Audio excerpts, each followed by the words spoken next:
bunun sual zamanlarla bağlıdır. Biz cümləmizdə baxan kimi since bağlayıcısını görürük və bu dəqiqə biz xatırlayırıq ki, since bağlayıcısından sonra biz past simple, keçmiş sadə zaman istifadə etməliyik və since bağlayıcısından əvvəl də present perfect, indiki bitmiş zaman istifadə etməliyik. Elə isə gəlin variantlara nəzər yetirək. A variantında biz görürük ki, ikinci tərəfdə, yəni since-dən sonra olan hissəyə nə yazılıbdır?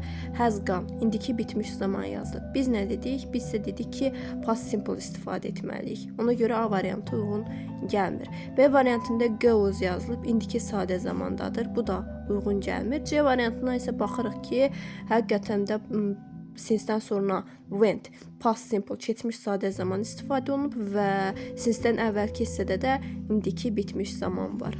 Bu qaydamıza uyğundur. Demək cavabımız C variantıdır. D variantına isə baxırıq ki, since-dən sonraki hissəyə has gone, indiki bitmiş zaman yazılıb, səhvdir. E variantına baxırıq. Bəli, since-dən sonra past simple yazılsa da, since-dən əvvəl nə yazılıb? Met. Yenə past simple yazılıbdır. Bu baxımından da uyğun gəlmir. Demək qaydamız necədir? Əgər biz cümlədə since bağlayıcısını görəriksə, o zaman dərhal xatırlamalıyıq ki, since-dən sonra past simple istifadə olunmalıdır və since-dən əvvəl də present perfect, yəni indiki bitmiş zaman istifadə edilməlidir.